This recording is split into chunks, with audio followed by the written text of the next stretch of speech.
And welcome. It's Dr. Brenda, sociologist, financial coach, founder of the Gutsy Women Finances community, where fun and finances meet.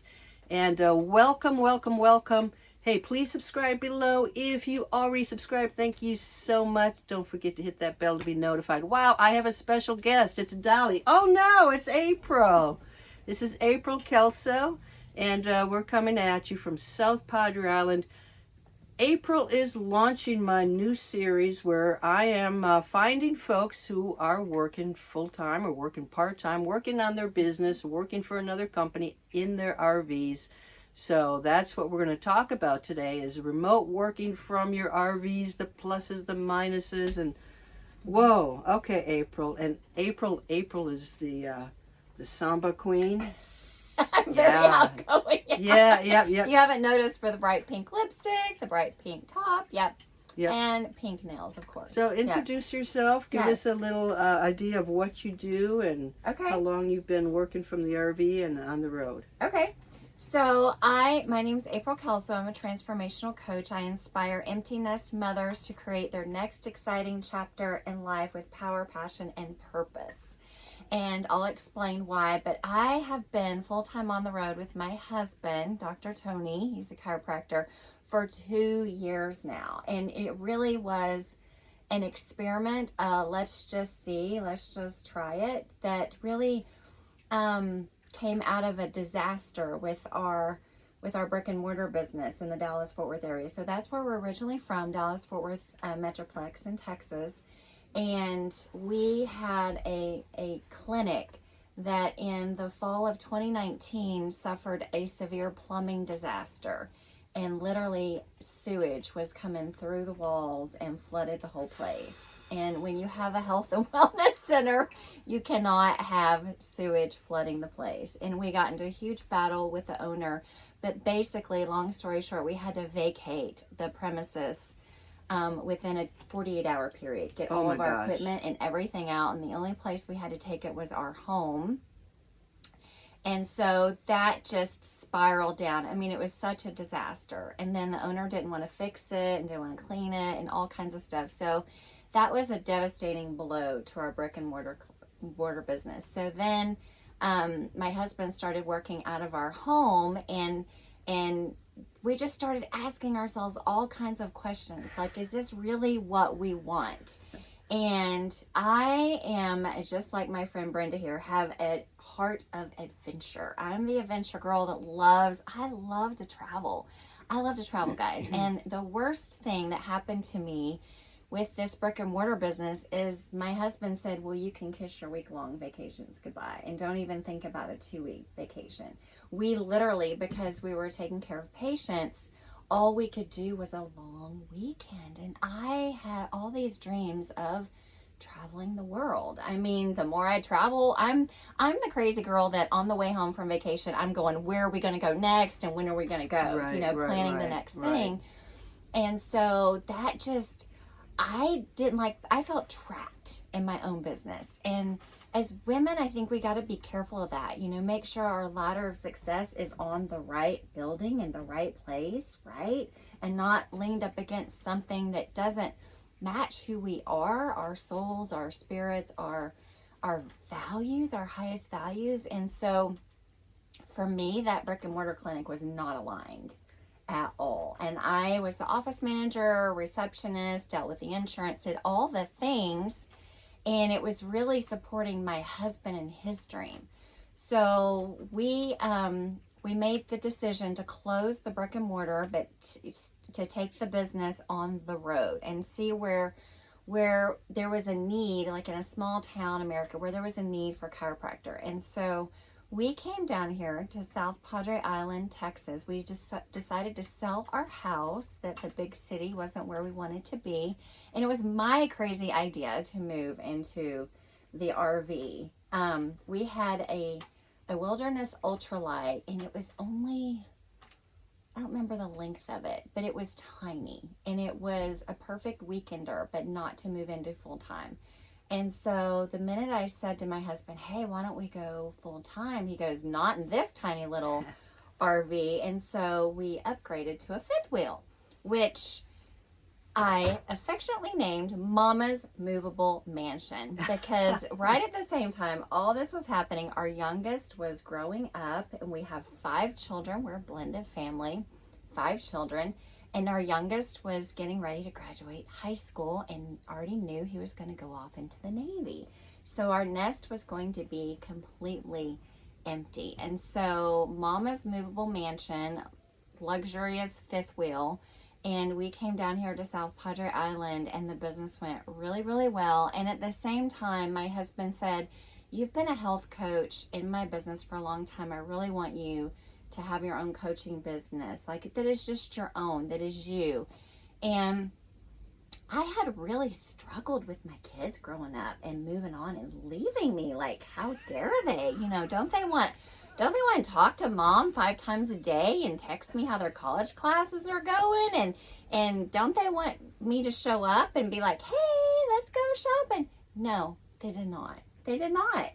In fact, I just was devastated by, you know, kids. Like, there's so many funny movies about this. It's a real thing. You know, we always think, oh, it's going to happen to those moms and not us. And it's so hard when it does happen to us. We're just like, I was ecstatic. I mean, when my kid, I had to push him out a bit, you know, nudge, nice nudge, get him into a better place. Yeah. I was like, freedom! Right? Right? But that's, so I had the opposite reaction, but it did also allow me to say, I'm done with the house, because the kids are done, that you're finished with raising the kids. Yeah. He gave them a nice house, a nice neighborhood, and now when I looked at it, it was just work. Right. This is the yard. Right. I got to get the roof fixed. Right. It's just work. Right. It was a lot of work. And so for me, we had a big family house, and it was a ton of maintenance and upkeep. And it cost a lot of money. I mean, and the kids kind of viewed that as their home. Like, they would come back for the holidays at first. The daughters would. We have 4 daughters, and the youngest is a son. The daughters would come back home at first, but then they got to where they were married, had boyfriends, you know, friends they want to go spend time with. And I thought, why am I in this big empty house by myself? Yeah. It was just too much. Can you talk a bit about, like somebody asked me, was a coach I work with, she said, well, what's the secret to, you know, financial freedom or your life? I said, it's dream, plan, save, do. Yeah. Dream, have a dream, make a plan, save, and then do. And I said the hardest part is the do part. Yes. So that, can you talk a bit about what went on your mind as you like decided to put the house up for sale and then move into the RV? Yes.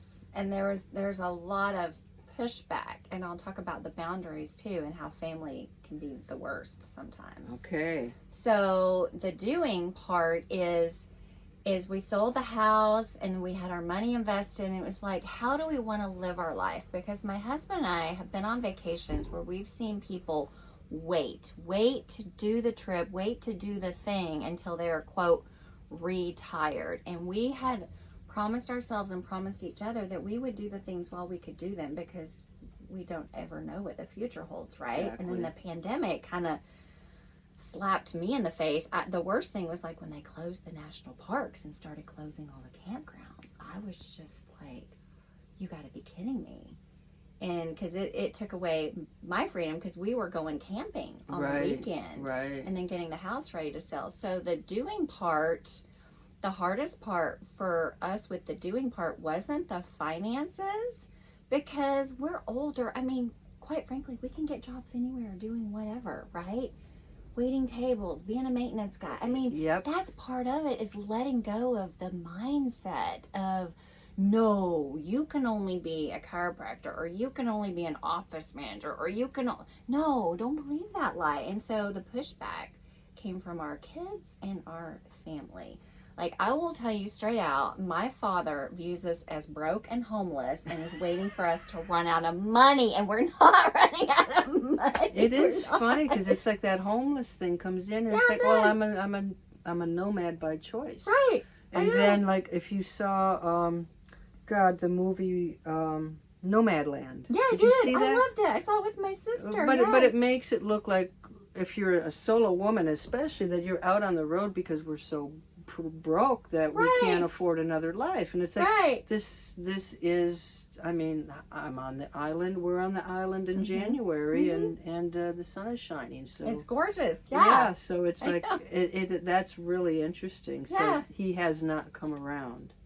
No. And in fact, talk about down with the patriarchy. I talk about this a lot because my father likes to act like he's in control, and that you can only, and this is why I talk about, like, make sure your ladder of success is on the right building. You know, with him, it was, you go to college, you get a degree, you get a good job. And that's what I did, trying to make Daddy happy, and had a career in information technology. That's a good job and a good career for 24 years. And I was miserable. Yeah. And I got bitter and resentful because I provided a nice home for my children, nice vacations to Disneyland and SeaWorld San Antonio. And I was mad about it because that was not the life I wanted. Yeah, that was not what I wanted. I just read a post on LinkedIn, and it was about, our meaning of success. Because for me, I have a PhD, and I had this, incredible career. I did this, I did that, and people look at me now like, well, you're not using it. And I'm like, well, I'm using it to create a better world for women who want financial freedom and to create their dream life. Isn't that good enough? Yeah. But it's like the success, because I mean, now I can wear T-shirts and sweatpants. Right. Oh, I don't look successful. Yeah, and I'm dressed up for this. I actually have a collar on, and but it's like, you know what? And it's like, even with a business is really hard to start. It is. And it's you go through times where you're not really making any money, or you're making very little. And you have to change your mindset again for your business. Like, this, maybe success isn't $1 million. Maybe success means I've helped 3 people this year. Maybe success means something else. Right. But we are measured through those external eyes. And then when we deviate, it's like there's something wrong with us. Maybe there's something wrong with living your life so that you're miserable for 20 years before you do something. There is a lot wrong with it. Yes. Yeah. Don't wait for retirement. Yeah. And so one of the biggest surprises with the RV life has been how inexpensive it is. Like Brenda and I were talking before, she didn't buy a brand new RV. We did not buy a brand new RV. And it's really can be a very inexpensive life. I mean, I'll tell you, the mortgage on our big family home was $2,200 a month. Plus all of the utilities it took to heat and cool such a large home, plus all the care and the upkeep and the maintenance. I mean, we calculated we were like at $3,000 or $3,500 a month. I was like, for something, it was not our dream home. It wasn't my husband and I's dream home. It was to raise the kids. Like, why would we put that much money into, and the market was just right for us to make a good profit off of it?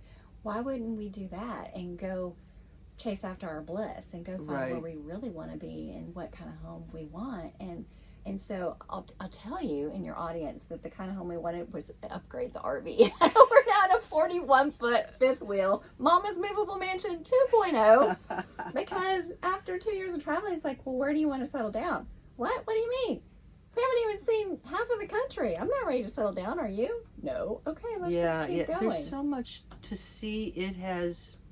I found myself, this happened, I mean, I had never driven an RV, never been in an RV, never slept in an RV, and then I bought an RV, and I'm on my own. I got to drive it. I got to figure out the whole black tank stuff, and it's pretty intimidating. But then after a while, you start to look at all the amazing things that we have seen. I mean, I drive around a bend, and it's like, wow, this is incredible. And I get to walk and hike and see sunsets that that have been just amazing. And it's just, I found myself, I think it was that first year we got caught in that storm in Texas, but I was up at Corpus Christi State Park and I was hiking, and I'm like, what's going on? Because I realized I was smiling the entire time. I was like, I'm not going to wear out my smile muscles. I'm on my own. I'm walking on the paths, and I'm just happy. And I discovered something I didn't know existed, which is called joy. because, you know, happiness is kind of circumstantial. Joy bubbles up from inside. Right, right. Do you feel that way too at all? Like when you're on the road, Yes. traveling to a new place? Yes, yes. Now, part of the downside of traveling to a new place is I'll share too that it's quite stressful. Travel days are serious business. You're I right. mean, they're absolute serious business. We take them very seriously. It's like a full-time job because we have a big 1-ton truck that pulls our fifth wheel, and then I have another SUV.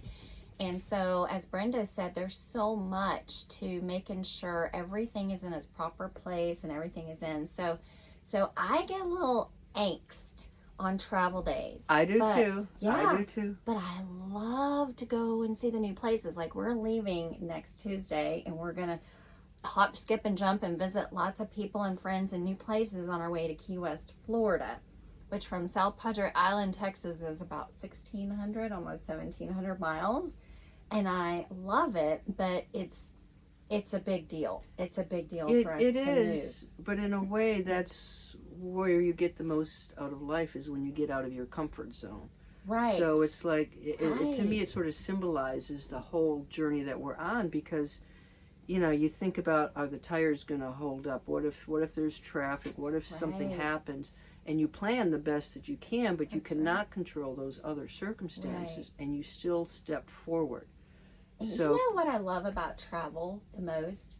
Something always comes up, and it's an opportunity to problem solve, because when we're and I think about this like in my international travels too. Like when you're traveling and this happened to my husband and I in Cozumel, Mexico. We locked ourselves out of our Airbnb with no phone, no keys, no shoes, no wallet, no money, no nothing. And we had to figure it out. And we did. And Okay, well, we have to know how. oh, this is such a great story. So it was one of those, the front door to the Airbnb would shut, and it would lock automatically. One of those that just, it had a spring so that the door would shut and lock. And we had been sitting out on the back patio looking at the beautiful sunset, having a glass of wine. And my husband heard something on the front main street, like a parade or some commotion. And so he goes out to the front to look over the balcony. And then I joined him, and the door just shuts. And he goes, do you have the key? And I didn't. And we didn't have any shoes on. We had nothing, like nothing in our hands. And so we went downstairs because the Airbnb had a manager, but she was not there. She had mentioned knowing the hotel lobby manager down the road. So we're literally walking down the sidewalk, ow, ow, ow, ow, with nothing on our feet. And there was a shoe store, and this guy says, ma'am, you have no shoes. I can sell you some shoes. I said, I have no money either and no phone. So we walked into the hotel and asked if they knew who the manager was for Airbnb. No, didn't know. No. So we walked back, and we're trying to figure out how we can get in. End up, the staircase went all the way up to the roof. We're standing on the roof, Brenda. And my husband's like negotiating if maybe these cords on the roof can hold him as he scales down to the patio where the door is open. And I'm thinking, oh, serious injury. This can't end well. And we're standing on the roof looking down on the balcony. And the Airbnb bumped up to their naval base, the Mexican naval base. And they were walking around with these big machine guns, you know, very serious. Oh, man. And they had seen us, we've been there for days, seen us sitting out enjoying the sunsets out on our little deck. And one of the guys walks by, and he looks up, and he sees us standing on the roof, and he says, what are you doing on the roof? And we said, well, we locked ourselves out. And he goes, get down here, I'll get the ladder. We had no clue they would let us in on their secured Navy. I mean, Right. It looks so serious with Yeah, machine yeah, guns yeah. on there. Oh, sure. And he goes, get down here. Don't get off the roof. Get down here and come around, and the guard will let you in. And he got the ladder out and put it up to our little balcony, and my husband crawled up the ladder and went straight in. But we had to figure it out. Yeah, right? well, you have There's no to, option not to. you have to figure it out, and you have to trust a little bit. So you know, that's the other thing is like, you know, travel, all this scary stuff can happen, right? And there are moments, I mean, you trust your instinct, but you've got people help on the road. Right. Generally, people Yeah. will help you. Right, they will. And my sister has some crazy story because she traveled alone too and had a blowout in her RV in northeast Arizona, and a family stopped and helped her. She Right. was by herself. A family stopped and helped her change the tire. And then she had the next day, she decided, well, she needed all new tires. And so campers. And campers are some of the nicest people, so super helpful, helped her change all the tires out. And my husband and I have experienced the same thing, asking for help, because you'll be amazed at how intelligent, like we have a friend here who's an electrical engineer that's helped my husband. He's consulted with my husband on implementing solar into our Oh, cool. RV, because we had the old RV set up just how we wanted it with solar, and then we upgraded to Mama's Movable Mansion 2.0, needed solar. So Well, that is, I mean, one of the neat things is most people are retired and they come from all different backgrounds. So, you know, Dolly's back here, and across the street is a retired veterinarian from Canada. Oh. So she's giving me advice, checking out Dolly. Yeah. And it's like, you know, there are professionals. I mean, the other thing that happens is that, I mean, we identify as our careers. So it's like, Right. oh, what are you? What you know, Right. so you were the tech person, I was Right. the researcher. Right. And then when you kind of move into this world where people no longer identify themselves through their job, it's like, oh, yeah, okay, I am not my job. I am me. Right. So can you Right. tell us a bit about your business and the type of women that do the best in your coaching program, your Yes. program, and what sets you apart from other people? So, why I said I inspire is because I'm sure, just like your audience, my ideal client is an empty nest mom who's ready to create her life for herself, and they are very inspired by my life. And so I share what I'm doing because they think it's just the craziest, most wonderful thing ever for me just to take off in my RV and just continue to love it, and not have any intentions of, quote, settling down soon, which is a joke because I lived in the same house for 17 years. And so they are ready. And what I love to do with them is for them to get to know themselves, who they are, what their values, what are their highest values, what are their personality types. Because if you see me, can you imagine me, a tech girl? Like been a certified ethical hacker. I was an IT auditor. I mean, I could do some like pretty high techy stealth stuff, but that's not me. That's not me. I'd rather be doing Zumba with Brenda in the beach pavilion than online trying to hack passwords, honestly. So really them getting to know who they are and what they want. And so we do vision boards, we do all kinds of things, and I run exercises with them where they really think about and take the time to get to know themselves, and then what they want, and then creating a plan. And it just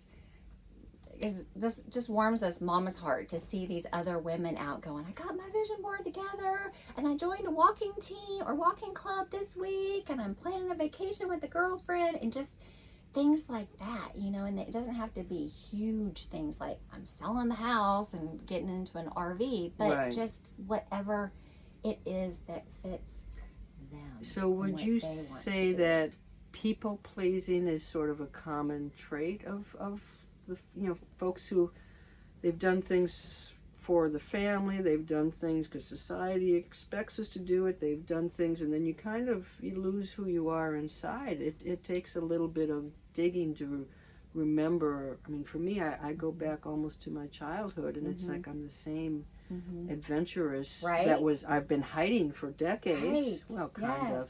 Absolutely. But it's hard to go back and remember all of those dreams that we had because we've been so busy doing the right things for everybody else. Yes, people pleasing and caretaking.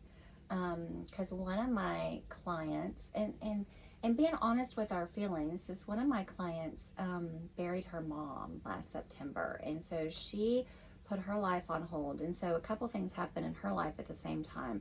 Her son, her youngest, left home, and her mom passed away. And it was all the feelings for her. Her mom had been sick for a long time and suffering, and so she was relieved not to be wrapped up in that because she felt responsible Right. for being there for her mom, but then her son leaving at the same time. And so she was finally able to put her feelings to word and saying, I was relieved when mom passed away. I honored her. I did the best I could, but I was relieved. Yeah. And at first I was really sad and lonely when my son left, but now I have hope and great anticipation for the future that I'm creating for myself. And so it's a whole thing because us women and us moms can not be honest with ourselves about what we're feeling, right? Well, you know, we like to shove and it when down. you are honest, you know, you get accused of being, you know, you're exaggerating. I mean, you can't be emotional because you know women can't be emotional. So then you get, you know, you're overreacting, which is like the worst thing you can ever tell a woman. To me, is like, well, you're overreacting. Well, you're underreacting. Right? It is. It is. Yes. So honor our how feelings. we'll put a I'll put a link or you know contact information in the description of this video. But how can people contact you? I am a Facebook person. I am on Facebook. I have a private group there, Thriving Empty Nest Mothers. And so I pretty much run out of that group. I do have an email list too. But so right now what we're doing is Brene Brown Book Club Atlas of the Heart. Oh, And wow. we're having some really great conversations about honoring our feelings and putting new words and using the words correctly, like disappointed and frustrated and all those things, and really sharing our stories, and it's been really good. Yeah. That sounds cool. So I want to go back to, because I know that I've got a lot of RVing women out there watching, Yes. especially. And, you know, what's the most challenging thing you have found in terms of working from the RV? From working from the RV, I think Or even the most just having your own challenging thing business? is balance, really. Because when I get in the zone in my online business, I can lose track of the beautiful sunset or the opportunity to go to hike or to show up for our workout class that we like to do, and miss out on the life that's just right outside the RV. So just because I live in my RV full time doesn't mean I've solved the whole living a balanced life problem. Right. Yeah, so that's been the greatest struggle for me. In fact, I've pulled back a little bit on my online business, and I'm because last year I was doing stuff every week and every month and just go. And my husband would say, "You're in front of your computer all the time. Open the shade, look outside." Right. We're at this beautiful location in the mountains, and so I've had to remind myself that we are our businesses. I am my business, and I have to enjoy my life and make time for that. And then that inspires women too.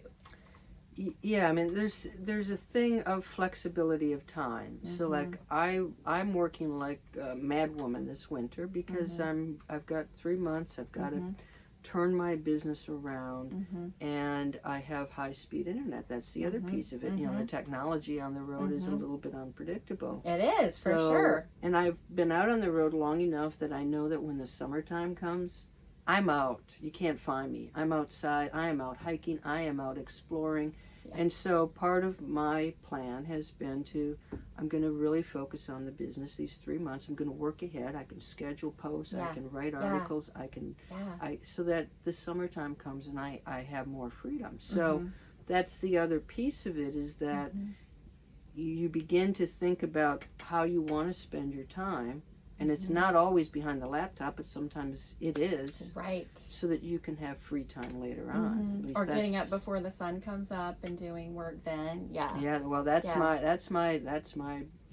heavy duty time, you know. Yeah. Cats get me up at 5:30 and then I'm on the laptop. Right. So by noon I might have 6 hours of work in. Right. So exactly. and I'm done. Exactly. Cool. So how to live a balanced life, that challenge doesn't go away just because you move into That's an true. RV. That's a very good point. Yeah, but the internet has really been a challenge. I mean, there are so many places here in the United States you can find yourself with no cell phone, no internet. Yeah, now this is good that you have the IT background, so maybe you can rig something up that the rest of us can't.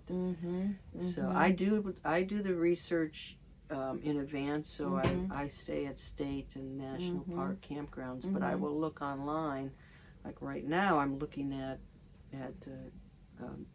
visiting family in Wisconsin, and the park there, I can't get Verizon, I can't get AT&T, so I'm like, what are my alternatives? Because it's so limiting.